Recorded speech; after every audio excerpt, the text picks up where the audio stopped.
What if the world's most peaceful country was also one of the most socially confusing? A place where silence isn't just golden, it's a national language. Where you might get invited to dinner, but never actually fed. And where starting small talk can feel like breaking a sacred rule.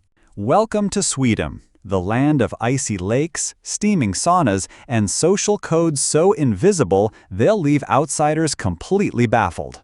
Beneath the perfect smiles and sleek design lies a society that runs on unspoken rules, quiet rituals, and a kind of politeness that feels almost alien. Today, we're diving into 15 Swedish quirks and taboos that will turn everything you thought you knew about manners upside down. Because here in Sweden, culture shock doesn't shout, it whispers. Number 15. Cash is practically dead. Welcome to the future. Sweden is already living in it. More than 95% of transactions are digital.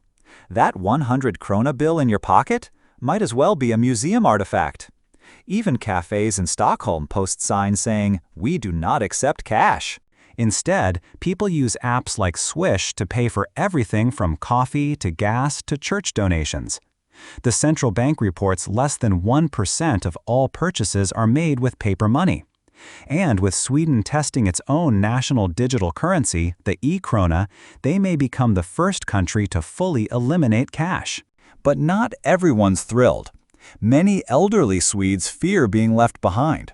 And critics warn that a power outage or internet crash could freeze the whole economy. Still, Sweden is forging ahead, wired and walletless. Number 14. Tipping? That's insulting. Tipping in Sweden isn't just unnecessary, it can actually offend. Why? Because workers here are paid fairly by law. Wages, unions, and rights are strong. So tipping might seem like you're implying they need extra help or didn't do their job right. A Dog's Nye Hater poll found that over 60% of Swedes don't expect tips, and 80% prefer you simply say thank you. Number 13. Lifelong partners, no rings required. Imagine this. You've been living with someone for 20 years. You share bills, raise kids, go on vacations. You're basically married. But legally, you're not. Welcome to the Swedish concept of sambo, a form of lifelong cohabitation that doesn't require marriage. And it's not just casual living together, it's a legally protected status. Nearly 50% of Swedish couples are sambos, even those with children. In Sweden, marriage is optional, not expected. Many believe choosing to stay together without needing a contract is a stronger symbol of commitment than a wedding ring. Swedish law even includes a Sambo Act that outlines rights for things like shared property, custody, inheritance, and healthcare access. Live together for 6 months with kids? You're a legal family. And here's the twist: no messy divorce. If you separate, you can simply become a Sambo with someone else. It's a system built on flexibility, mutual respect, and freedom of choice, not tradition. Number 12. Nudity isn't shocking. It's normal. In Sweden, being naked isn't taboo. It's just Tuesday. From lakeside saunas to urban nude beaches, public nudity is widely accepted and often encouraged. But it's not about being provocative. It's about body neutrality and freedom.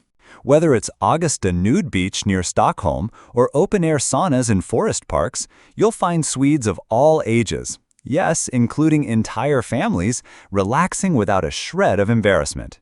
According to a 2022 Svenska Dagbladet survey, nearly 48% of Swedes have participated in some form of public body-positive activity, be it skinny dipping, sunbathing, or even outdoor yoga. In this culture, the body isn't sexualized by default, it's simply human. Children are taught from an early age to understand body privacy and boundaries through education, not shame. That might explain why UNICEF ranks Sweden as one of the top countries for children's emotional well-being. So don't be surprised if you stumble upon a sauna full of naked strangers chatting like it's nothing. In Sweden, it really is. Number 11. Kids aren't bossed around. They're respected. In Sweden, children aren't treated as miniature adults or passive rule followers. They're seen as people, with emotions, boundaries, and a right to be heard. Here, it's perfectly normal for a child to say no to food, to refuse a hug, or to object to something that makes them uncomfortable. It's not rudeness, it's part of teaching them how to set boundaries and trust their instincts. Swedish law backs this mindset completely. In fact, Chapter 5, Article 11 of their child protection laws guarantees every child the right to express their views in matters that affect them. And since 1979, Sweden became the first country in the world to ban all forms of physical punishment, including spanking, setting a global precedent. But this isn't a free-for-all. Children aren't given unchecked power.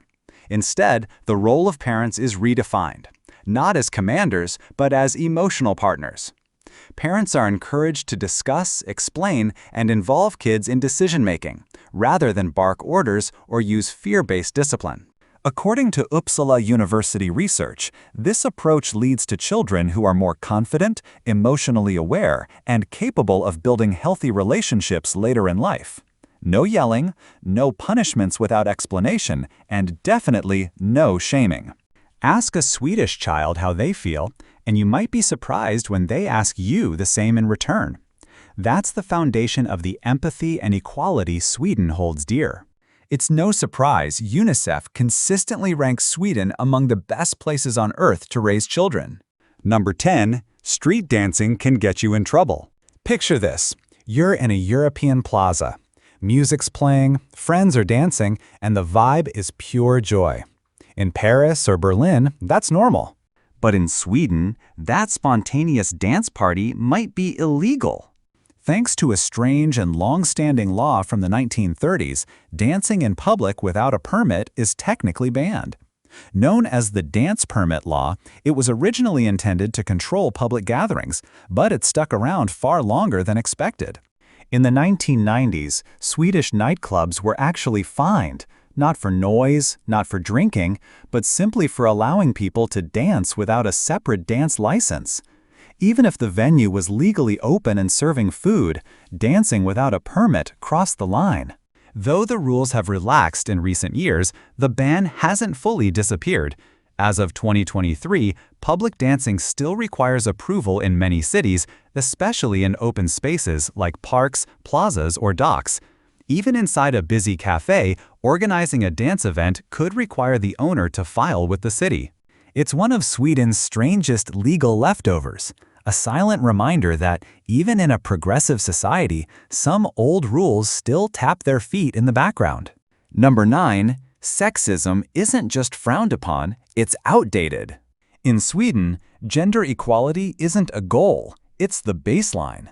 Ranked #5 globally and #1 in Europe for gender parity by the 2023 World Economic Forum, Sweden leads the way with over 43% of leadership roles held by women. Female CEOs, engineers, and political leaders aren't groundbreaking, they're expected. And that's why even casual gendered comments like, "Are you sure you can handle this?" or "Do many women do this job?" can come across as not just rude, but ignorant. Here, gender is intentionally removed from everyday language. Official documents, emails, and even customer service exchanges favor gender-neutral terms, using first names or Sweden's neutral pronoun hen instead of he or she. This isn't about hating men. It's about removing bias from the equation altogether. In Sweden, skills matter more than titles, and equality isn't just a policy, it's a deeply rooted social norm. Number 8. No, you can't just buy alcohol anywhere. If you think grabbing a bottle of wine in Sweden is as easy as picking up milk, think again. Here, alcohol stronger than 3.5% isn't sold in convenience stores, supermarkets, or gas stations. Instead, it's only available at a government-run chain called Systembolaget, and this isn't your typical liquor store. There are no discounts, no flashy displays, and definitely no late-night booze runs. It's more like a pharmacy for alcohol, sterile, quiet, and very controlled. To buy anything above a beer, you must be at least 20 years old, show ID, and follow strict hours. 10 a.m. to 6 p.m. on weekdays, 1 p.m. to 1 p.m. on Saturdays. No, closed on Sundays and holidays. This system has existed since 1955, designed not for convenience but for public health, and it works. According to the World Health Organization, Sweden consumes 8.2 liters of pure alcohol per person per year, compared to 9.8 liters in the US and 10.6 in Germany. Fewer car accidents, lower domestic violence rates, and a society that treats alcohol not as a right, but as a responsibility. Number 7. Big romantic gestures? Big mistake. If you're planning to win a Swede's heart with roses, serenades, or love-at-first-sight speeches, pump the brakes. In Sweden, romance is subtle, slow, and deeply private. Grand gestures, like surprise gifts, public confessions, or saying I love you too early, aren't seen as sweet. They're often viewed as emotionally excessive, even awkward. Personal space is sacred, even in love. According to Statista Centralbyrån, over 50% of Swedes believe public displays of affection are disrespectful. Holding hands, kissing, or hugging in public can feel intrusive, not intimate. Here, love doesn't start with fireworks. It starts with quiet fika dates, casual texting, and cautious, unspoken connection. You could date someone 10 times and still not be considered a boyfriend or girlfriend. In Sweden, love isn't shouted, it's whispered. The taboo isn't romance itself, it's romance that feels too fast, too needy, or, worst of all, too American. Number 6. Never act like you're better than anyone. In Sweden, modesty isn't just polite, it's a deeply embedded social rule, and breaking it, that's taboo. This unwritten code is called jantelagen, or the law of Jante. It isn't a legal rule, but it shapes everything, from how people talk about success to how they write their resumes. The core idea? Don't think you're better than anyone else. Have a 6-figure salary? Great, but don't bring it up. Top of your class? Keep it to yourself. Even online, Swedes avoid anything that looks like showing off. A 2022 Stockholm University survey found that over 78% of Swedes find public self-praise annoying, and a study by the Swedish Institute for Future Studies revealed that many international students feel held back, afraid that confidence will be mistaken for arrogance. It's the complete opposite of countries like the US or UK, where self-promotion is part of success. In Sweden, the more humble you are, the more respected you'll be. So if you want to fit in, speak softly, act modestly, and let your actions speak louder than your words. Number 5. Working late? That's a red flag. In most countries, staying late at the office signals commitment. In Sweden, it raises eyebrows. While the official work week is 40 hours, many Swedish companies, especially in the public sector, adhere to 37.5 hours per week or even less. Some employers in Gothenburg have experimented with 6-hour workdays, and the results? Higher productivity, less stress, and happier employees. Here, leaving work on time isn't lazy, it's smart. According to Eurostat, 95% of Swedes clock out by 5 p.m., and if you consistently work overtime, you won't earn admiration. You'll get strange looks. People might wonder, do you lack time management? Are you overcompensating? In Swedish office culture, balance is everything. Work too little and you're irresponsible. Work too much and you're seen as out of sync, even disrespecting your own personal life. Lagom, the Swedish philosophy of just the right amount, applies to work too. Because here, success isn't measured in hours, it's measured in balance. Number 4. Places you shouldn't visit in Sweden. Sweden may have the image of a perfect Nordic utopia, but not all of it is postcard perfect. Across major cities like Stockholm, Gothenburg, and Malmö, there are zones known as utsatta områden, vulnerable areas officially flagged by Swedish police where crime is high and law enforcement presence is limited. As of 2024, nearly 60 such zones exist. These aren't just rough neighborhoods, they're places where organized gangs exert control, surveillance cameras monitor movement, and even police hesitate to intervene after dark. Neighborhoods like Rinkeby in Stockholm, Rosengård in Malmö, and Biskopsgården in Gothenburg are frequently cited in national security reports. In some areas, local residents manage access points, install private barricades, and operate like communities within a state. So what happened in a country once hailed for peace and equality? Security analysts point to a mix of open immigration policies, failed integration efforts, and economic segregation, leading to social rifts. The result? Parallel societies where native Swedes avoid and second-generation immigrants feel abandoned. It's a complex, sensitive issue, but one that shatters the illusion that all of Sweden is a safe, seamless paradise. Number 3. Never expect a dinner invite. Imagine visiting a friend's home, and when dinner time comes, they go off to eat, and leave you sitting in the other room. No invite, no snack, not even a sorry. Sounds cold? In Sweden, this is perfectly normal. This strange custom first made waves on social media, sparking global outrage. But in Swedish culture, not inviting guests to dinner, especially unplanned, is about respecting independence and boundaries, not being rude. The belief is simple. If I feed you, you may feel obligated. That's seen as unfair. True respect means not creating pressure or emotional debt. Food historian Richard Tellstrom traces this back to the 1960s and 70s, when meals were expensive and tightly portioned. Kids visiting other homes during dinner were told to wait or go home to eat. Today, this rule has softened, especially in cities and younger households.